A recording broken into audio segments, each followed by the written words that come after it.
Joy Reid is out at MSNBC. And you know what, guys? This is something I told you was going to happen. In fact, I was looking through my records here on this little channel I have on YouTube, and I learned that as recently as 3 weeks ago, I was telling you that, you know what, Joy Reid is going to be out at MSNBC, and it is now official. One Joy Reid, who hosted a show called The Readout, aptly named, is out. She's gone.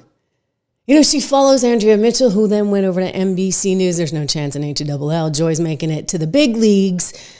And she follows Chuck Todd as well, who's out. I mean, they're just cleaning house.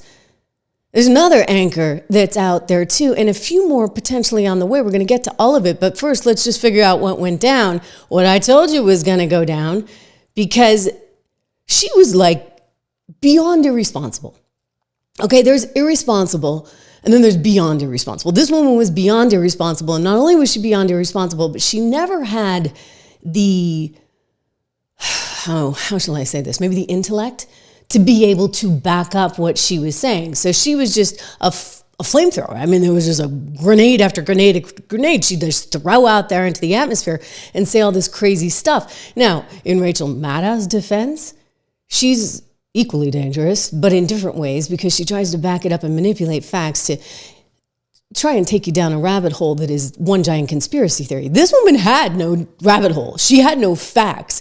She was just all emotion, and she'd try and get you all worked up, but there was never any synthesis to her arguments. And I'm just saying this, talent to talent, okay? She wasn't very good at her job. Oh gosh, maybe she got there for reasons that we won't talk about, reasons that you can't get there anymore, right? The DEI days are over. We can get into all this, but basically you've got a network, MSNBC, that is so disgusting to those in the higher-ups at Comcast, one being Brian Roberts, and it makes such little money and its ratings are so bad that they're like, what are we doing with this thing? I mean, this is not the future. Streaming's the future. And by the way, if we're Comcast and we own NBC, this could be a little bit of a problem because NBC is governed by none other than the FCC under Donald Trump. And Brandon Carr is making it really, really, really known that he's going to take away broadcast licenses if you're wildly irresponsible, like this lady was and is at MSNBC. She's gone. She's got like her final show this week. Things are changing fast. Make sure you subscribe, share, like, hit the alert bell, because you never know. I might come here on a Sunday. Take a look. I want you to see what she was saying on the eve of the election. This was like election eve, and she's like, oh, my work has been done. You can't elect Hitler, Mussolini. I mean, this is irresponsible, crazy talk. The guy had already been president for 4 years, for goodness sakes. And we begin our final sprint, having arrived at that point in the election season where basically we on this side of the TV screen have said all we can. We've laid out the stakes in this crucial election, where one side stands for freedom while the other meets the textbook definition of fascism, namely a far-right dictatorial regime like Hitler's Germany or Franco's Spain or Mussolini's Italy, but also white-ruled South Africa before Mandela and the black majority took control, or Vladimir Putin's Russia, Viktor Orban's Hungary, or Nicolas Maduro in Venezuela today, that suppresses the rights of women and minorities. Uses the military. So like, I don't want to get your blood pressure up any more than I want to get my blood pressure up, but she's what you call a wackadoo, okay? Like, and is incredibly uninformed. I mean, I've spent time covering a lot of these countries, a lot of time specifically covering Venezuela, have been to Venezuela, and let me just tell you, Trump is no Maduro, okay? Like, I have to be careful about laughing too much because, as some of you know, I've been a little bit under the weather. I've been taking my balance in nature, one of our sponsors on this show, and I'll get to that later. But I had to come on and talk to you about this because I knew this day was coming. Like, I knew it was going to happen. I'm sort of sitting there saying, like, why are they taking so long? She is a huge liability. I mean, look at what she was telling people, for goodness sakes, at Thanksgiving after Trump had won. She's like trying to divide the country and tear people apart. This is gross. People may not feel so confident that they're safe with you. This is not crazy. This is legitimate feelings of fear of you and a feeling that you might not be someone they could trust. If this thing goes way south, autocracies go south real fast and things get ugly and people get asked to do things and turn people in and point people out and turn on them. And if you're voting affirmatively, gleefully for this, and people might, may not feel so confident in you anymore. That's real, and you kind of have to live with it. So if you think that you can vote for what people see as their destruction and then demand that they still are cool with you and kiki with you and have Thanksgiving with you, I think you're kind of missing the point of what people are upset about. They're afraid. And autocracy and fascism are things that are legitimate to be afraid of. So you may want to step back. You just got fired. You're fired, as Donald Trump would say. That woman needed to be fired. I mean, I played you guys that clip before. On that day, I said she needed to be fired. I mean, I've been saying this all along, and it was peculiar to me. What was going on with the media? Why were they so crazy? As we like to say in New Hampshire, because I grew up skiing, out over your skis. I mean, the media was a blah, blah, blah, blah, blah. Trump's this, Trump's that, Trump's so horrible. Well, now we know. And we can talk about that too, because there was a lot of money involved in all of that. There was a narrative that they were trying to spin for some rather economic reasons. It mattered to their bottom line. But, look, he won despite all of them. And guess what happened? Her ratings sank. Morning Joe's ratings sank. Everybody is plummeting. And Comcast is like, woo, we don't want anything to do with this. No, thank you. This is nothing but a liability. I mean, we got this crazy woman out there saying, okay, she's done with white women. I mean, this is hate speech. You want to talk hate speech?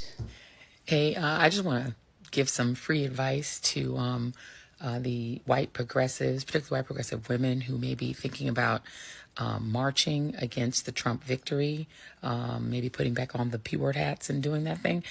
I would just say probably don't send any of those invites to any black women you know. I'm just going to tell you right now, they're not coming. I'm pretty sure black women have resigned from the Save America Coalition, Save Democracy Coalition, and definitely the Save the Democratic Party Coalition. I think that's probably not happening. I would just keep those invites maybe among your own friends, because I don't think they're coming.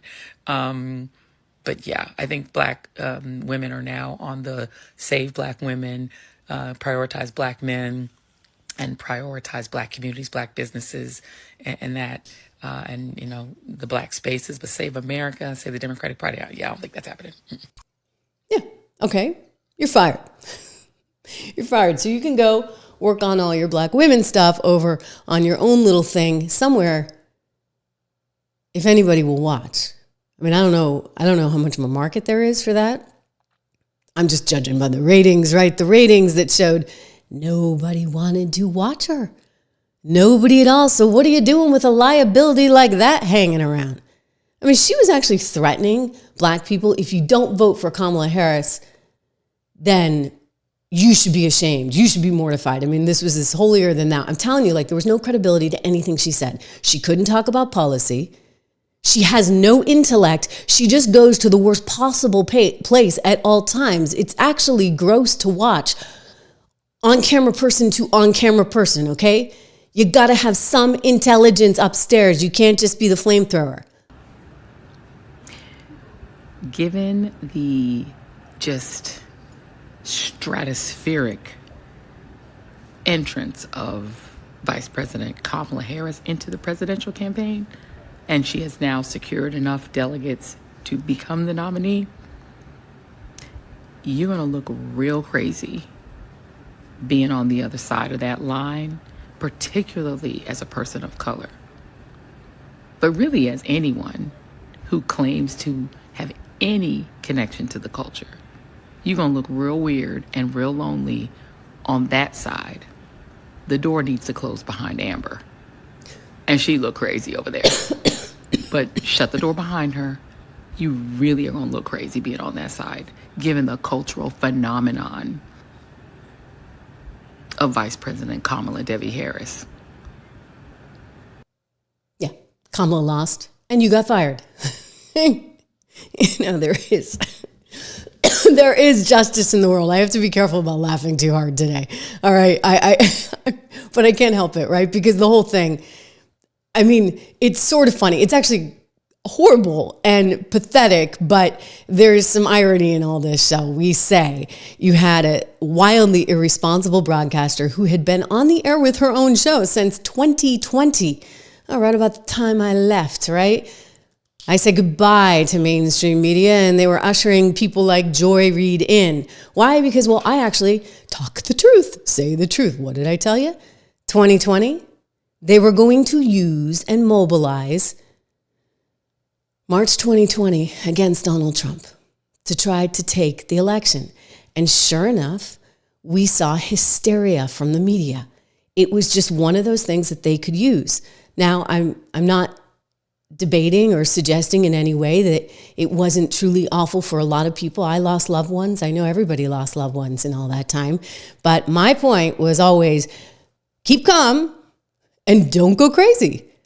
Because my advice, at least to the administration and what I was trying to get across, was you can't shut the whole country down. You just can't do it because they'll run with that. And then they've got the ball and they're going to run it all the way to the finish line. And I was right. I tend to be right. Sometimes I'm too early and it gets me in a lot of trouble, but I'll always tell you what I think. And, I have an informed viewpoint. And I think that's a big difference between, say, like the Joy Reids of the world who have very uninformed viewpoints and what I try to do as a journalist. But, think about where I started, right? In finance and financial news. And you have to have a viewpoint that is always informed because you got money on the line. Good excuse to tell you about 76 Research. My financial research company, I started with my dear friend. And look at those numbers. We're way, way, way, way, way up. And why? Because you have to have instincts, but you have to have information, right? You have to be informed. You can't just say things wildly like the Joy Reids of the world. Like that is not okay. And so at least me, myself, and I, right, as a journalist or as a financial researcher who's trying to say, okay, where am I going to put my money today? Like, I actually have to have an informed viewpoint. And sure, I get it, like, politics influences things. But as an investor, like, how can you see through the BS? I mean, in March 2020, I saw through all of it. I'm like, buy the stock market, baby, because it's down 2,000 points, right? And you know that the Fed is going to be there, and you know Donald Trump is going to be there, and the bottom's not going to come out from under. It's not the Great Depression again, like the Anderson Coopers of the world wanted you to believe. Meanwhile, the DEI, CRAP, and that's what it was ruining everything. How can you invest if you're not thinking about companies in terms of their profitability, but just in terms of, who do they have on the board? Is there anybody with purple hair, that thinks they're a bird? I mean, is that going to get me to profitability? And this Joy Reid, that's all she was about. That's all she cared about. Her DEIs. I guess she was one of the DEIs since her ratings sucked. Here she is talking about Donald Trump and all those lawsuits against him. Think about it in the context of what we know now. In prison. But for me, there is something wonderfully poetic about the fact that despite the fact that even if convicted, he's not going to go to prison, the first person to actually criminally prosecute Donald Trump is a black Harvard grad, the very kind of person that his former staff, the people who worked for him, Stephen Miller, et cetera, want to never be at Harvard Law School. But he was. And he came out and graduated. He's prosecuting you, Donald. And a black woman is doing that same exact thing in Georgia. And a black woman forced you to pay a $175 million fine that's out now also in question because the people who put it up, that might not be legit. Donald Trump is being held to account by the very multicultural, multiracial democracy that he's trying to dismantle. And for me, there's something poetic and actually wonderful about that. It says something good about our country that we're still capable of having that happen. Go DEI. My DEIs are bringing it home on today. And you just got fired. And Kamala didn't win. And DEI is over. You know why? It's unconstitutional. It's discriminatory. And it doesn't produce the best in society. It really doesn't. You've heard me tell the orchestra story, right? Because I have a classical music background, a singer. And I love that to this day, if you audition for the New York Philharmonic, there's a curtain up in front of you. So you play whatever, right? You're the violinist, you go in, you play some Mozart sonata, and guess what? They don't know if you're male, female, gay, straight, black, white, Asian. They know nothing. They're only listening to the music. And of course, the libs are furious about this. They say, well, we need more black representation at the New York Philharmonic and the LA Philharmonic. And I'm like, really? Because if they're just picking the best violinist because that person plays the best, don't you want the best orchestra? Do you really want somebody who's maybe not as good, maybe plays a little out of tune and tanks the whole thing with it? I mean, if you don't get me wrong, I'm all for giving everybody access to these opportunities, but you don't do it after the fact when you're auditioning for the New York Phil. No, you do it when the kids are like 2 and 3, because by the way, you know by 4 whether you get a real violinist or not. Okay, so you can't fix it after the fact, Joy Reid. In fact, I feel bad for all those black prosecutors out there that had no cases. I mean, look what that doesn't actually give them a good name. Now, does it? It's America, okay? And in America, we try not to see color. I know the left wants you to see color. You're somehow racist if you don't see color, but you're racist if you do see color. I mean, it gets you kind of twisted and all done in knots. It's like we're supposed to celebrate women, but then again, there's a zillion different genders, apparently, according to them. So I always get confused when it's like Global Women's Day. What does that really mean? Because apparently anybody can think they're a woman.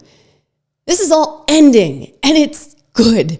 Donald Trump coming out and slamming MSNBC this week. Look at what he said. I guess this was just yesterday.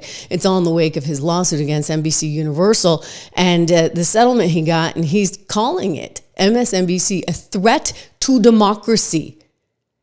Yeah. I mean, when you have flamethrowers like her out there not actually debating policy, you know me, like I'll call Trump out if I have to call him out. In fact, I've been kind of looking skeptical at some of Elon's math. We can talk about that tomorrow in terms of the dividend checks. I want a dividend check. You want a dividend check. I don't know how he's going to do it because, again, the numbers don't add up. I will always tell you exactly. But you know what? This is informed. Informed, not just like these bonkers statements like Joy Reid and other MSNBC hosts make. He wrote here, MSNBC, commonly known as MSDNC, get it? Is a threat to our democracy. Such lying and misrepresentation is bad. Bad people at the top. That is Donald Trump talking about MSNBC this week on Truth Social. They thought they could get away with this. Think about that. You had the entire establishment thinking they could get away with these bonkers comments. And it's all getting exposed. And I love every single moment of it. I really do. I'm here for all of it. And we can't let them forget. We can never let them forget because they put us all through hell and back with a whole bunch of lies and misinformation. Take a peek. Trump didn't actually win the election in 2016. He lost the election, and he was put in office because the Russians interfered. Trump knows he's an illegitimate president. The president-elect, although legally elected, is not legitimate. I don't see the president-elect as a legitimate president. You said you believe that Russia's interference altered the outcome of the election. I do. We have a president who, if in fact it is proven, has been assisted by the Russians and may in fact not be a legitimate president. The one thing that Trump is fearful of when it comes to his being president is that finally we will see how illegitimate his victory actually was. I have an objection. I object to the 15 votes from the state of North Carolina. I object because people are horrified. He's an illegitimate president. Do you believe Trump is a legitimate president? What I believe is that there's no question that the outcome of this election was affected by the Russian interference. I got it. So it just goes on and on. I mean, you could watch it for a long time. This was their spin. This was their narrative. Somehow they thought, well, we don't have to abide by him because he's not a legitimate president. Now they're like freaking out because he's back. By the way, there's a certain beauty to the fact that he's back now after having 4 years on the sidelines, knowing what they're going to do. And it's all coming out. Elon just went in there with his algorithms and he found out he got $55 billion USAID going to all kinds of crazy stuff, really crazy stuff like transgender operations in Guatemala, $2 million. The DEI musical in Ireland, the trans comic book in Peru. I mean, just some of the highlights, shall we say, where your tax dollars are going. It's bonkers, I know, but think about how much we're going to media outlets to sell that narrative that you just saw. Okay, so we knew the U.S. government runs a $2 trillion deficit every year. We're in debt. I should point out that this is David Sachs, brilliant tech investor. He was part of the original PayPal crowd, and David is now the crypto czar in the White House. Here he is. $40 trillion. And we also knew that anytime anyone tries to cut anything in Washington, the whole city screams bloody murder. Okay, so the question is just why? Well, now we know. The money is all going to them. It's like round tripping to them. New York Times, getting paid. Politico, getting paid. Bill Kristol, perennial warmonger, getting paid. Ukraine, getting paid. Like 11 out of 12 publications, Ukraine, getting paid. Incredible. Viktor Orban, who's the prime minister of Hungary, was saying that he's very popular in Hungary. His political opposition, funded by USAID. In Poland, the left-wing political opposition funded by USAID, and on and on and on it goes. BBC, you wonder why everyone in the UK, paid. so yeah. Like I couldn't believe the BBC's getting paid. Every left-wing organization in the world seems to be getting paid by this slush fund at USAID, which disperses about $50 billion a year. That's $1 billion a week. That's actually a lot of money. And so it makes you wonder, the left in general tries to portray itself as a movement of the people, that it's grassroots. This is the exact opposite. This is AstroTurf. This is basically money coming from the top down out of Washington to fund all of these groups, maybe not even in the United States, like all over the world. So it makes you wonder, what is the real level of local support for these left-wing policies all over the world? There is none. Okay, there is none. This is just a giant spending bonanza. Like some kind of money laundering operation. They take your tax dollars, they give it to causes that will benefit them. Like that has to end. It is ending. And that's what's beautiful about what's going on right now.